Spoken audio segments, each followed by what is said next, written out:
वज्रायणम् ॐ नमो लोय सर्वसाहुणम् ॐ नमो लोय सर्वसाहुणम्। आपने आपको आप में वर लिया, चेतना को स्वयं ही प्रखर कर लिया। वीतरागे प्रभु हे महावीर जिन, आदिनाथ प्रभु तुम हो तारण तरण। आपके द्वै चरण में विनम्र नमन, आपके द्वै चरण में विनम्र नमन। जय बोले अनंतानंद सिद्ध परमेश्वर भगवान की, प्रथम तीर्थंकर श्री ऋषभनाथ भगवान की, धर्म तीर्थ शासननाथ के अंतिम तीर्थंकर भगवान महावीर स्वामी की, आचार्य भगवंत गुरु श्री मानतंग महाराज की, आचार्य भगवंत गुरु श्री विराट सागर जी गुरुदेव की, मम दीक्षा गुरु आचार्य भगवंत गुरु श्री विनम्र सागर जी गुरुदेव की, मथुरा सिद्ध क्षेत्र की। भक्तामर प्रणत मौलिमणि प्रभाण, मुद्योतकं दलित पाप तमोवितानम। सम्यक प्रणम्य जिन पाद युगम युगादा, वलंबनम भव जले पततां जनानां। यशस्तुता सकल वाङ्मय तत्त्वबोधा, दुद्भूत बुद्धिपटुभि सुरलोकनाथै। स्तोत्रै जगत्त्रय चित्तहरैरुदारै, स्तुष्ये किलाहमपि तं प्रथमं जिनेन्द्रं। कुन्तार्गभिन्न गज शोणितवारिवाह, वेगावतार तरणातुरयोध्य भीमे। युद्धे जयं विजित दुर्जय जेय पक्षास्, त्वत्पाद पंकजवनशयिनो लभन्ते, त्वत्पाद पंकजवनशयिनो लभन्ते। कल 42-43 नंबर की उस छंद की महिमा को समझा। आज छंद नंबर 44, क्योंकि आचार्य भगवंत विगत 4 दिन से भय को दर्शा रहे। पहला हाथी का भय था, दूसरा शेर का, तीसरा अग्नि का भय, चौथा सर्प का भय और पांचवा युद्ध का भय। 2 छंदों के माध्यम से आचार्य भगवंत ने युद्ध के भय को दर्शाया। कल युद्ध के भय में उसकी महिमा को कल अपन ने समझा, जाना उसकी महिमा को, क्योंकि उसमें एक महिमा आई थी। जो राजा रणकेतु थे वो बड़े भाई थे, लेकिन छोटे भाई गुणवर्मा थे। गुणवर्मा को जब देश निकाला दिया तो गुणवर्मा ने जब जंगल में जाके साधना की, उस साधना के बल से उन्होंने बहुत सारी शक्तियाँ का आह्वान किया, बहुत सारी उनके अंदर शक्तियाँ प्रकट हो गई। क्योंकि भगवान की भक्ति जो करता है तो शक्तियाँ तो अपने आप खुद की शक्तियाँ भी काम करती हैं, प्लस भगवान की शक्तियाँ भी उसके ऊपर आ जाती हैं। और जो कोई शक्तिमान होता है तो सिर्फ उसकी शक्तियाँ ही काम करती हैं। लेकिन गुणवर्मा के साथ दोनों शक्तियाँ थी, एक स्वयं की शक्ति भी थी प्लस भगवान की शक्ति भी थी। लेकिन रणकेतु ने जब युद्ध किया तो रणकेतु को भी गुणवर्मा ने परास्त किया, उनको त्रोहित किया। क्योंकि इधर देवी प्रकट हो गई चक्रेश्वरी, तो उन्होंने जब पराक्रम युद्ध करके जब हारने को हुए तो रणकेतु ने गुणवर्मा से कहा आप राजगद्दी संभालिए। तो गुणवर्मा ने कहा ऐसी विभूति के लिए जिसमें दोनों भाई में मन मुटाव हो जाए, ऐसा राज्य करने की क्या जरूरत है मुझे। वहीं से उन्होंने मुनिराज के चरणों में गए और मुनिराज के चरणों में जाके अपना सर्वस्व जीवन यापन किया और चरणों में जैनेश्वरी दिगंबर दीक्षा लेकर अपना आत्मकल्याण किया। ये कल 42 और 43वें छंद की महिमा थी। आज चलते हैं अपन छंद नंबर 44, जो कि आज का भय समुद्र का भय है। जब पानी चढ़ता है तब लोगों को भयभीत होता है। जब ज़्यादा बाढ़ आ जाए घर में, यदि देश में पानी ज़्यादा हो जाए तो व्यक्ति भयभीत हो जाता है। तो आइए उसी भय को आज समझने का प्रयास करेंगे। छंद नंबर 44 निकालिए। अम्भो निधौ चुभित भीषण नक्र चक्र,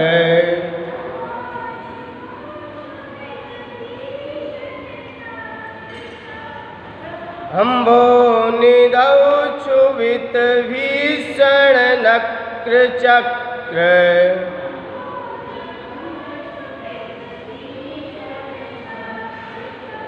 पाटीन पीठ भय दोलवन वाडवाग्नो,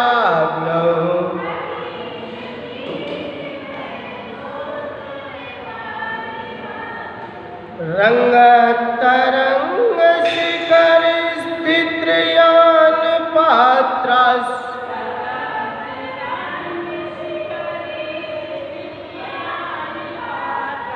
त्रासं विहाय भवता स्मरणात् प्रजन्ति,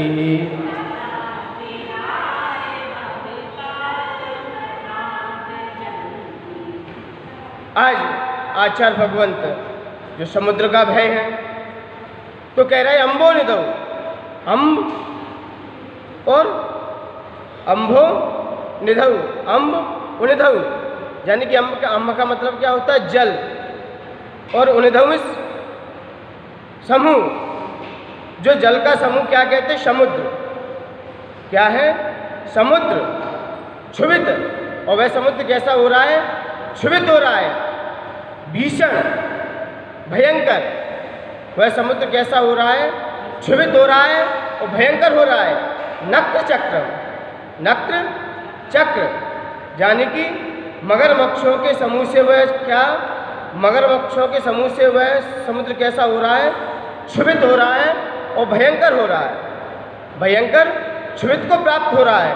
पाटीन पीठ, पाटीन पीठ है दोलवन वाडवाग्नो, और पाटीन पीठ यानी कि मछलियों की पीठ की टकरार से, यानी कि मछलियों के भय से, मछलियों के भय से, मछलियों के भय से वह समुद्र भी भयभीत हो उठा है। वह समुद्र भी क्या? उत्कर्षित हो उठा है। और कह रहे वाडवाग्नो। और कौन सी अग्नि लग चुकी है समुद्र में? कौन सी अग्नि? बड़वानल। कौन सी अग्नि लग चुकी है? बड़वानल। जो चारों दिशाओं में जो 4 कूप होते हैं, जो बड़वानल, उसमें क्या? अग्नि धधक चुकी है। और उस धधकने के कारण फिर उसमें क्या हो रहा है? रंगत तरंग, रंगत तरंग लहरों की जो लहरें उसमें उठ रही हैं, लहरें उठ रही हैं। और शिखर स्थित, और लहरों की शिखर पर यान पात्रास, लहरों की शिखर पर क्या पहुंच चुका है? यान पात्रास, जहाज पहुंच चुका है। जहाज कहाँ पहुंच चुका है? लहरों की शिखर पर। लहरों की शिखर पर क्या? जहाज पहुंच चुका है। और जहाज पहुंचते ही लहरों की शिखर पर जहाज पहुंच चुका है, मतलब उसमें क्या हो रहा है? वह समुद्र कैसा है? क्षुभित हो चुका है। मगरमच्छ उसमें उथल पुथल मचा रही है, क्योंकि बड़वानल की अग्नि उसमें धधक चुकी है। तो सारे मगरमच्छ भी क्या? उथल पुथल मचा रहे हैं। और ऐसा क्षुभित समुद्र, जो ऐसा क्षुभित समुद्र जो कि यान पात्रास, जो जहाज है वो कहाँ पहुँच चुका है? शिखर, अंतिम चोटी पर पहुँच चुका है। तासम बिहाय, तासम बिहाय, तासम में घबराहट और ब्याह में छोड़कर, वह इस घबराहट को छोड़कर भवतः आपका स्मरणात् जो आपका स्मरण करता है ब्रजंती, वह शीघ्र किनारे लग जाता है। यह भगवान जो आपका स्मरण करता है, जो भक्त आपका स्मरण करता है, उसका यान पात्र, उसका जहाज भी किनारे लग जाता है, उसका जहाज भी डूब नहीं पाता। कैसा समुद्र है? क्षुभित समुद्र है। देखिए कितना कैसा समुद्र है, बिल्कुल क्षुभित समुद्र है, ऊपर पहुंच चुका है। लेकिन जैसे ही जो व्यक्ति आपका स्मरण करता है, जो व्यक्ति आपका स्मरण करता है, तो उसका जहाज भी कहाँ लग जाता है? किनारे पे आके लग जाता है। उसका जहाज भी कहाँ लग जाता है? किनारे पे आके लग जाता है। तो आचार्य मानतुंग यही कह रहे हैं कि कितना ही भयंकर क्षुभित समुद्र हो, जिसमें घड़ियाल मगरमच्छ उथल पुथल मचाती है, और जहाज भी कहाँ पहुँच चुका है? रंगत तरंग, जो लहरों की तरंग पर ऊंची चोटी पर पहुँच चुका है, बस पलटने ही वाला है। लेकिन यहाँ पर आचार्य मानतुंग कह रहे भवता स्मरणात् ब्रजंती, जो भक्त आपको स्मरण करता है, जो भक्त आपको अपने हृदय में विराजमान कर कर उसका ध्यान करता है, तो उसका जहाज भी किनारे पे लग जाता है। ये घटना सत्य के सत्य है कि कोल कल्पित है? क्यों भोई भैया, ये कोल कल्पित है कि साक्षात घटना सही है? ये घटना सत्य है, क्योंकि आचार्य भगवंत ने जब यमपाल नामक का जो चांडाल था, उसकी घटना सुनी होगी आपने। उसने क्या किया? उसका क्या नियम था? पहले भगवान का नाम यहाँ स्मरण नहीं। यह किसकी बात कर रहे हैं आचार्य भगवंत? आज उसकी बात को समझने का अपन प्रयास करेंगे। आचार्य भगवंत कह रहे हैं जो भगवान की मानता है, उसके भगवान हृदय में रहते हैं। जो भगवान की मानता है, उस भक्त के हृदय में कौन रहते हैं? भगवान विराजमान होते हैं। भगवान को तो लोग मानते हैं, लेकिन भगवान की नहीं मानते। और की मीन्स क्या होता है? चाबी होती है। और जब तक हमारे अंदर सम्यक दर्शन जैसी चाबी नहीं होगी, तो हम मोक्ष के द्वार को भी नहीं खोल सकते। भगवान को मानने से सम्यक दर्शन नहीं होता, भगवान की मानने से सम्यक दर्शन होता है। भगवान की मानने से सम्यक दर्शन होता है। जब यमपान चांडाल था, क्या था? चांडाल था, तो उसने क्या नियम लिया था कि मैं 14 के दिन किसी जीव की हत्या नहीं करूँगा। मैं 14 के दिन किसी को फांसी पे नहीं, कोई ऐसा पकड़ आएगा तो मैं उस समय मेरा नियम रहेगा कि मैं 14 के दिन किसी को फांसी नहीं दूंगा। तो राजा की सभा में जब पता चला कि 14 के दिन किसी राजपुत्र को फांसी की सजा होनी थी, तो फांसी की सजा होनी थी, तो जब राजा का पुत्र है, उसको जब राजकुमार को फांसी होनी हो, तो उसके पास कितना जवाहरात होती है? क्योंकि राजपुत्र है, और जो जवाहरात होती है वो किसको मिलती है? जो जवाहरात आती होती है, जो सोने गहने जो पहने रहते हैं, वो किसको मिलती है? जो फांसी देता है उसको मिलती है। तो चांडाल जब अपने 14 के दिन अपने घर पे था, तो उसने अपने पत्नी से कह दिया था कि कोई भी आए ये कह देना घर पे है नहीं वो। लेकिन 14 के दिन राजा ने आज्ञा दे दी कि चांडाल को कहाँ उपस्थित किया जाए सभा में। तो उपस्थित किया जाए, तो कुछ दूत चांडाल के दर पे गए, चांडाल के द्वार पर गए, तो बाहर पत्नी बैठी हुई थी। उसने कहा, कहाँ है आपके पति? तो पत्नी बोली, वो तो कहीं बाहर गए हैं। तब दूतों ने कहा कि चांडाल को आज बहुत सारा वैभव मिलना था, क्योंकि यह जो राजा का पुत्र है, जो राजकुमार है, आज उसको ही फांसी होनी है। उसके पास तो बहुत जवाहरात हैं, बहुत सारे गहने हैं, और आज चांडाल को आज ही जाना था क्या? तो किसके अंदर लोभ आ चुका था? किसके अंदर लोभ आ चुका? स्त्री के अंदर लोभ आ चुका था। तो उन्होंने कहा कि चांडाल नहीं है, चांडाल घर में नहीं है। और मुंह से मना कर रही है और हाथ से सारा क्या हो रहा है। तो इतना पता चला। तो जब चांडाल को दूत जब पकड़ के लेके आए, तो जैसे ही दूत लेके आए सामने राजा की सभा में जैसे ही प्रेषित किया, तो दूतों ने सारा समाचार सुनाया कि पहले तो मने हो रही थी, लेकिन ये अंदर छुपे बैठे हुए थे। तो बाद में तो इसका तो जैसे ही सुना, तो चांडाल ने जैसे ही जब सभा में प्रस्तुत किया, सभा में जैसे ही आया, तो जैसे ही आया तो राजा ने कहा कि आपने पुरोहित के सामने जो दूत भेजे थे, आपने इतना क्यों घुमाया उन्हें। तब उन्होंने कहा कि मेरा तो नियम है 14 के दिन मैं किसी को फांसी नहीं दूंगा। तो राजा को क्रोधित होकर, उनको क्रोध अंदर से आया, और अंदर से क्रोध आते ही उन्होंने क्या कहा कि इस चांडाल को कहाँ फेंक दो, इस समुद्र में, इस तालाब में छोड़ दो। उस तालाब में मगरमच्छ और घड़ियाल मंडरा रहे थे कि इसको यहाँ पर फेंक दो, पहले आज इसको ही निपटा दो, उसके बाद राजकुमार को तो हम बाद में देख लेंगे। तो जैसे ही देखा, तो चांडाल को जैसे ही फेंका, उधर से देवों के द्वारा सिंहासन लग चुका। सिंहासन लगा तो देवों ने बहुत सारी उनकी स्तुति की और भक्ति की, और क्या अभिषेक भी किया, और दिव्य रत्नों से उनकी स्वागत किया। तब राजा को पता चला वास्तव में जिनेंद्र भगवान की भक्ति का कितना प्रभाव है। मान्यवर यदि देखा जाए ना, तो जितना श्रद्धा अजैनियों को है जैनों के, जैन धर्म के प्रति, आज जैनियों को इतना श्रद्धा नहीं है। अजैनियों के अंदर देखिए कितना है, अदर कास्ट में कितना जैन धर्म के प्रति श्रद्धा है। कौरव भील थे, भील की पर्याय में कोए का मांस का त्याग किया, प्राण चले जाएंगे लेकिन मेरा प्राण नहीं जाएगा। और कोए के मांस से त्याग करने से कहाँ चला गया था वो जीव? भगवान महावीर बन चुके। दीवर नाम का एक शिकारी था, मछलियों को पकड़ा करता था, लेकिन उसके अंदर क्या था, एक मछली को मैं जो आएगी पहली मछली में उसको छोड़ दूंगा। कि उसने किससे नियम लिया था?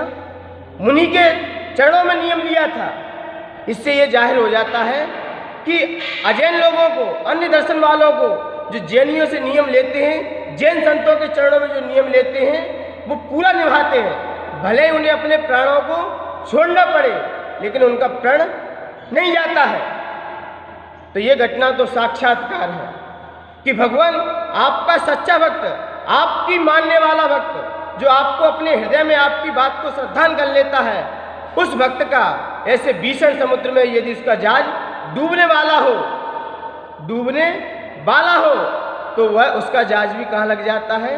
किनारे पे आके लग जाता है। मान्यवर, किसी ने कहा कि आज तो 44वें छंद पढ़ने की जरूरत ही नहीं है। मैंने कहा क्यों नहीं आज 44वें छंद पढ़ने की? कि आज लोग कहाँ यात्रा करते हैं जहाज से? आज लोग जहाज से यात्रा कहाँ करते हैं?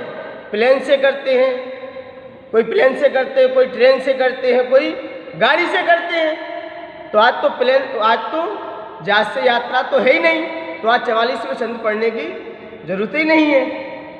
यही है ना मान्यवर, ये ना समझें, क्योंकि जल है, समुद्र का जब चढ़ाव आता है तो फिर कई देश और कई नगर तबाह हो जाते हैं। और आज भी देखा जाए ना तो जम्बूद्वीप कितना है?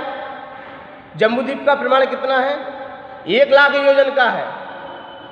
1 लाख योजन का क्या है? जम्बूद्वीप है।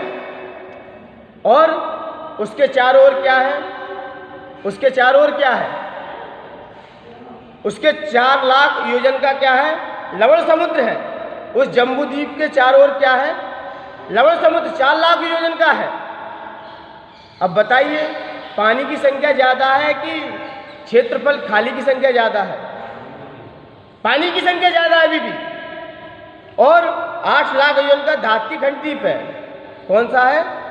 धात्ती खंड। और जो जम्बूद्वीप 1 लाख योजन का है, उसके 4 लाख योजन का क्या है? कालोदती समुद्र है। और कालोदती समुद्र होने के कारण और लवण समुद्र है, और 8 लाख योजन का क्या है, धात्रीखंड द्वीप है, और 16 लाख योजन का क्या है, कालोदधी समुद्र है, और 32 लाख योजन का क्या है, पुष्कर द्वीप है। 32 लाख योजन का क्या है, पुष्कर द्वीप है, यानी कि द्वीप से दूना क्या है, समुद्र है। और ढाई द्वीप कितना है, ऐसे कुल टोटल 45 लाख योजन का क्या है, ये ढाई द्वीप है। इस ढाई द्वीप से बाहर कौन नहीं रहते, ये मनुष्य लोग ढाई द्वीप के अंदर ही रहते हैं। इसके बाहर क्या है, द्वीप समुद्र है, असंख्यात द्वीप समुद्र हैं आगे आगे, लेकिन मनुष्य लोग मानसोत्तर पर्वत के आगे नहीं रहते। तो मान्यवर जल की संख्या ज़्यादा है, जल बहुत है। इसलिए मान्यवर अपन ने आज ये समझा, ये जाना कि ये जल का प्रतर बहुत है।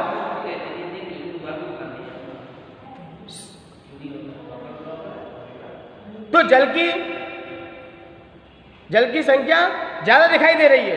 तो मान्यवर जल, हमारे ऊपर जल कितना भी गिर जाए लेकिन कुछ भी बिगड़ने वाला नहीं है। और जल हमारे अंदर चला जाए तो डूबने में ज़्यादा समय नहीं लगेगा।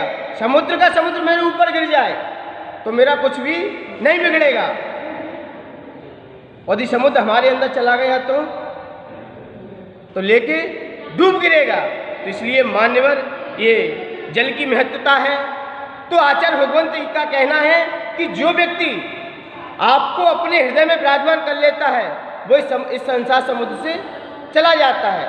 अब आइए थोड़ा विरोधाभास अलंकार लगाइए। अब क्या, थोड़ा सा विरोधाभास। तो भक्त ये कह रहा है कि भगवान मैंने आपको अपने हृदय में धारण किया तो मैंने आपको पार लगाया कि आपने मुझे पार लगाया। मैंने आपको अपने हृदय में धारण कर लिया है तो मैंने आपको पार लगाया कि आपने मुझे पार लगाया। क्योंकि भक्त ने भगवान को अपने हृदय में धारण किया है ना, तो भक्त तो तर गया इस संसार से। भक्त तो इस संसार से तर गया तो उसने भगवान को भी तरा दिया साथ में, क्योंकि भक्त के हृदय में तो भगवान था। भक्त के हृदय में तो भगवान था।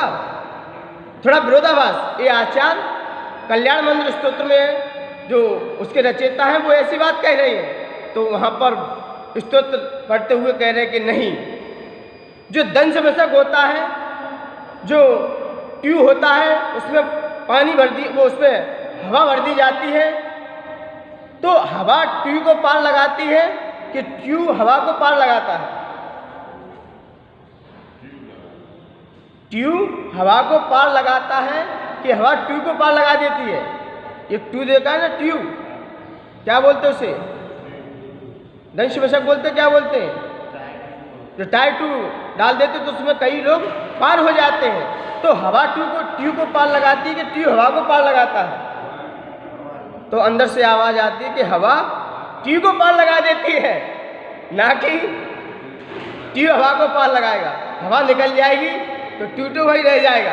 ऐसे ही भगवान भक्त के हृदय से निकल जाएंगे तो भक्त तो जमीन पर गिर जाएगा। तो आचार्य भगवंत का कहना है कि भक्त ही, वो भगवान ही इस समुद्र से भक्त को पार लगाते हैं। तो मान्यवर अपन ने ये समझा कि हे भगवान कि कितना भी भयंकर समुद्र हो, आप भले ही आप जहाज में यात्रा नहीं कर रहे लेकिन ट्रेन और प्लेन और गाड़ी में यात्रा कर रहे हैं, तब भी क्या भगवान का स्मरण कीजिए। क्योंकि क्या पता, क्योंकि यात्रा निरापद नहीं है। यात्रा क्या निरापद नहीं है? यात्रा निरापद है क्या? नहीं है। कब भी कोई घटना हो सकती है। तो आचार्य भगवंत कह रहे हैं चाहे गाड़ी में यात्रा करो, चाहे प्लेन में यात्रा करो, और चाहे ट्रेन में यात्रा करो, और चाहे जहाज में यात्रा करो, भगवान का स्मरण यदि आपके अंदर है तो भले ही गाड़ी पलट जाए, भले ही आप पलट जाएं, लेकिन आप भव इस संसार में डूबने वाले नहीं हो। भले ही जहाज कहाँ नदी में डूब जाए लेकिन आप भव से डूबने वाले नहीं हो। और यहाँ पर आचार्य मानतुंग यही कह रही है कि हमें संसार रूपी भव में नहीं डूबना है, यहाँ पर आचार्य भगवंत क्या कह रहे हैं कि हमें संसार रूपी भव में नहीं डूबना है, और यदि जहाज आपका पलट भी जाएगा तो आप डूब सकते हो, लेकिन आप भव से तिर जाओगे, आप भव से बच जाओगे, भव में नहीं डूबोगे। यदि आपके हृदय में कौन है? भगवान है, भगवान की भक्ति है, तो आप इस संसार से भी तिर जाओगे। तो आचार्य मानतुंग यही कह रहे हैं, जब आध्यात्मिक की दृष्टि से यदि इसका चिंतन करेंगे, जब आध्यात्मिक की दृष्टि से इसको जानेंगे, तो आचार्य भगवंत कह रहे हैं कि इस भयंकर समुद्र में, इस संसार रूपी समुद्र में, ये शरीर रूपी यान पात्र है, ये शरीर रूपी क्या है? यान है, ये जहाज है। ये क्या है? जहाज है। उस जहाज में कौन बैठा है? एक आत्मा रूपी जीव उस जहाज में बैठा है, और उसमें कसाय रूपी घड़ियाल उसमें उथल पुथल मचा रहे हैं, और कसाय रूपी घड़ियाल उसमें उथल पुथल मचा रहे हैं, और राग देश रूपी मगरमच्छ भी उसमें उथल पुथल मचा रहे हैं। मछलियां भी उसमें उथल पुथल मचा रही हैं। कौन सी मछलियां? राग देश रूपी, और ईर्ष्या रूपी बड़वानल धधक रहे हैं, और उसमें आत्मा रूपी, उसमें ये शरीर रूपी यान पात्र क्या तिलमिला उठा है, ये भी डगमगा रहा है, मैं क्या करूं?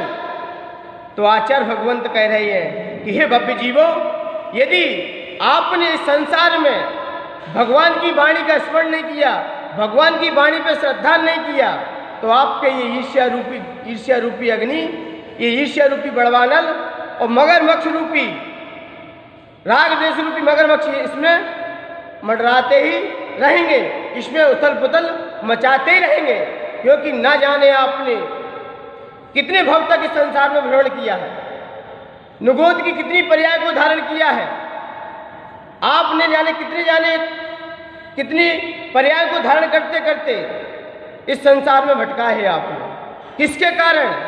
हमारे अंदर भगवान की वाणी नहीं मिली, क्योंकि भगवान की वाणी औषधि का काम भी करती है और इस संसार से, समुद्र से पार भी करा देती है। तो भव्य जीव कह रहा है कि मुझे आपकी परमात्मा की वाणी अभी तक नहीं मिली, और थोड़ी बहुत मिल गई, इसके कारण मुझे ये मनुष्य पर्याय मिल गई और उच्च कुल पर्याय भी मिल गई। यदि यहाँ से मैंने कहीं आपकी वाणी को अपने दिल में धारण नहीं किया, तो ना जाने मुझे फिर से नुगोद की यात्रा न करनी पड़े, फिर से मुझे नुगोद की पर्याय, त्रस की पर्याय, जो 2000 सागर तक किसकी पर्याय मिलती है? त्रस की पर्याय 2000 सागर की मिलती है। 2000 सागर की त्रस की पर्याय में यदि हमने सम्यक्त को प्राप्त करके सम्यक्त को प्राप्त नहीं किया और संसार में भव और बढ़ाते गए और करते गए, तो ना जाने फिर मुझे निगोद की यात्राएं फिर से ना करनी पड़े। तो आचार्य भगवंत कह रहे हैं कि ऐसी निगोद की पर्याय से बचना है, इस संसार रूपी समुद्र से बचना है, तो अपने खेवटिया को धारण करो, इस जहाज में खेवटिया को ले आओ। खेवटिया कौन है? दिगंबर गुरु। दिगंबर गुरु क्या है? खेवटिया है, और खेवटिया अच्छा होगा तो जहाज भी ठिकाने पे लग जाएगा, और बिना गुरु के किसी को सम्यक दर्शन भी नहीं होता। और जब तक हमारे आत्मा में, जब तक इस शरीर में सच्चा गुरु नहीं बैठेगा, सच्चा खेवटिया नहीं पहुंचेगा, तब तक इस जहाज को पार कौन कराएगा? कौन ले जाएगा? कौन हमें संसार समुद्र से पार कराएगा? तो कहते हैं कि गुरु के दोनों चरण कमल ही संसार में डूबते हुए प्राणियों को सहारे हैं, और उन गुरुओं के चरणों में नमन हमारे हैं जो खेवटिया का काम करते हैं। गुरु को क्या कहते हैं? ये भी खेवटिया है। जब सरायू नदी को जब पार करने था, तो खेवटिया सरायू नदी को जब पार करने था रामचंद्र जी को, तो रामचंद्र जी बैठे थे किसमें? नाव में बैठे थे। तो नाव में बैठे थे, तो नाविक ने कहा चलो मैं आपको नदी पार करा दूंगा। तो रामचंद्र जी ने कुछ उसे क्या दी थी? कुछ पैसे दिए थे। तो उस खेवटिया ने कहा, आज कैसा माहौल मिला है कि दोनों खेवटिया आपस में मिल रहे हैं, दोनों खेवटिया आपस में मिल रहे हैं। उन्होंने कहा, ऐसा क्या है कि मैंने तो आपको इस समुद्र से पार कराया है, लेकिन मेरे से आपसे प्रार्थना है कि आप कहीं मैं संसार में डूब जाऊं तो आप मुझे पार लगा देना। क्योंकि रामचंद्र जी भी एक खेवटिया थे, वो भी संसार समुद्र से जीव को पार लगाते थे, और ये खेवटिया तो समुद्र से पार कर रहा है। तो ये दोनों खेवटियों का मिलन है। तो मुझे आपसे क्या लेने की जरूरत है? मुझे आपसे पहले पैसे लेने की क्या जरूरत है? जब मैं संसार से डूबूं, संसार में कहीं फंस जाऊं, तो कहीं आप मुझे संबोधन दे देना, तो मैं इस संसार से भी मुक्त हो जाऊंगा। तो रामचंद्र जी ने जब ऐसा सुना, तो खेवटिया की कहानी है, तो इसलिए मान्यवर अपने शरीर में ही ये मनुष्य पर्याय मिली है, इसमें आत्मा रूपी एक जीव बैठा हुआ है। अब इसको संसार समुद्र से तिरना है, और तिरने के लिए हमें एक दिगंबर संत के चरणों में जाकर ही इस खेवटिया को धारण करना है। क्योंकि दिगंबर संत के बिना किसी जीव को सम्यक दर्शन की प्राप्ति नहीं हो सकती, और जब तक सम्यक नहीं है तो इस संसार समुद्र से भी आप पार नहीं हो सकते। तो इसलिए मान्यवर अपने जीवन में एक खेवटिया को भी स्थान दीजिए, ताकि आपका संसार समुद्र भी आपका चुल्लू भर रह जाए, और चुल्लू भर रह के ही हम इस संसार से पार हो जाएं, इस संसार से भी हम मुक्त हो जाएं। तो आचार्य मानतोंग ने आध्यात्मिक भक्ति को भी छुआ और संसार रूपी भक्ति को, दोनों को छुआ। दोनों भक्तियों को आचार्य मानतोंग ने टच किया है। आध्यात्मिक भक्ति को दर्शा दिया कि हमारे अंदर कौन कौन से विषैले घड़ियाल हैं, मगरमच्छ हैं, ये सब दर्शा दिया। क्योंकि क्रोध गसाय रूपी घड़ियाल मगरमच्छ इसमें मचल रही हैं, तो हमें उनसे भी मुक्त होकर उस आत्मा को भी लखना है। तो आचार्य मानतोंग ने ये आध्यात्मिक भक्ति को दर्शाया। तो आचार्य मानतोंग यही कह रहे हैं कि सर्वापत्ति विनाशक, इसका फल क्या है? सर्वापत्ति विनाशक। कोई भी आपत्ति सामने आ जाए, आपके सामने कैसी विपत्ति आ जाए, विपत्ति क्यों आती है? विपत्ति कैसे आती है? हम गाड़ी चला रहे हैं और गाड़ी चलाते कहीं एक्सीडेंट हो गया, ये क्या हुई है? विपत्ति आ गई। ये क्या है? विपत्ति आ गई। विपत्ति जो यहाँ तो साथ रहती है, लेकिन अगले भाव में साथ नहीं जाती, वो यहाँ भी दुख देती है और आगे भी दुख देगी। शादी होती तो क्या बोलते हैं, सॉन्ग भी सुना, जब से हुई है शादी आफत गले पड़ी है। ये आफत है, ये विपत्तियां हैं जो सामने आ जाती हैं, जो व्यक्ति को अपने स्वभाव से भी हटा देती है। विपत्ति कब आती है? जब हम किसी व्यक्ति का सहारा लेते हैं, किसी व्यक्ति को अटैचमेंट करते हैं, तो जीवन में क्या आ जाती है? विपत्तियां आ जाती हैं। हम किसी वस्तु से अटैच हो जाते हैं, और व्यक्ति अकेला रहे तो कहीं कोई विपत्ति नहीं है, और व्यक्ति किसी से जुड़ता है तो क्या होता है? विपत्तियां हो जाती हैं। आपने मकान से जुड़े, मकान में कुछ चोट लगती है, मकान गिरता है, तो पीड़ा किसको होती है?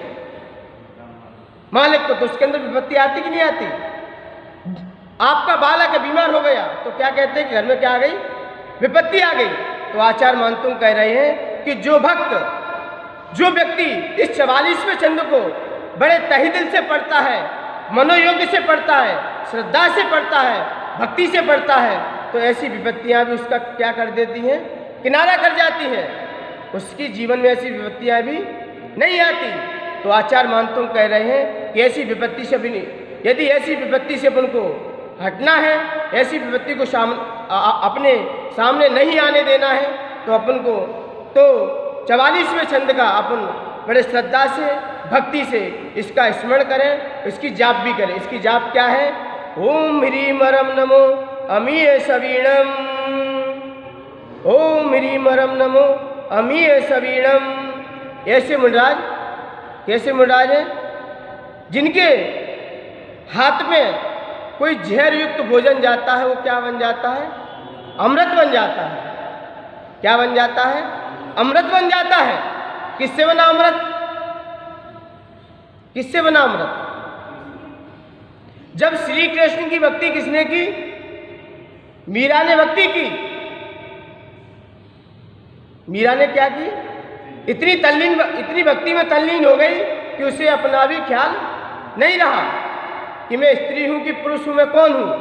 उसे इतना भी ख्याल नहीं रहा और इतनी भक्ति में तल्लीन हो गई तो जहर का प्याला क्या बन चुका था? अमृत बन चुका। जब एक श्रावक का जहर का प्याला अमृत बन सकता है तो मुनराज के हाथ में गया हुआ भोजन क्या अमृत नहीं बन सकता? वो तो साधना में लीन है, वो तो प्रभु भक्ति में लीन थे और लीन रहते हैं और अपनी साधना में भी तत्पर रहते हैं, तो उनके हाथ में कोई जहर दे दे तो अमृत बन जाए तो इसमें क्या आश्चर्य की बात है? आश्चर्य तो जब लगेगा जब अमृत, जब जहर रह जाए तो आश्चर्य खड़ा हो जाएगा। तो तब आश्चर्य होगा कि भगवान ये तो जहर का जहर रह गया, तो आपकी साधना करने का फल ही क्या रहा? तो आपकी साधना का मतलब ही क्या रहा कि आपके हाथ में जहर गया, अमृत नहीं बन पाया। और अमृत बन जाए तो आश्चर्य क्या है? जब मीरा का जहर का अमृत बन गया तो आपका बन गया, तो इसमें आश्चर्य क्या है? तो भगवान भक्त विरोधाभास से भी भक्ति कर सकता है। भक्ति करने वाले की भावना को समझिए। भक्त कहीं से भी भक्ति कर सकता है, कहीं विरोधाभास से करता है, कहीं तो सामने से करता है। तो भक्ति कैसे भी की जा सकती है। तो इसलिए मान्यवर आचार्य मानतुंग ने आज अपनी भक्ति करते हुए ये कह दिया कि भगवान कितना भी क्षुभित समुद्र हो, कितने भी घड़ियाल मंडरा रहे हो उस समुद्र में, और जो व्यक्ति आपका स्मरण करता है, आपको ध्याता है, आपको अपने हृदय में विराजमान करता है, तो व्यक्ति इस संसार समुद्र से भी पार तो हो जाता है।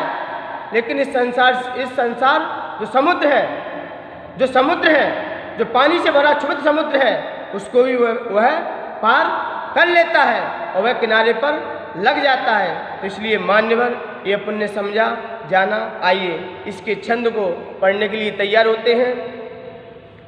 आग सागर में क्षुभित तूफान हो भारी, मछली तैरते हो दृश्य भयंकारी, यान लहरों में फंसा हो प्राणी घबराए, त्रास तज जो आपको ध्याए वो तिर जाए, सर्वापत्ति विनाशक तेरा गुण स्मरण, आदिनाथ गुरु मान तुमको करो नमन, हो विनम्र भक्तांबर गाँव में पावन, आदिनाथ गुरु मान तुमको करो नमन, आदिनाथ गुरु मान तुमको करो नमन।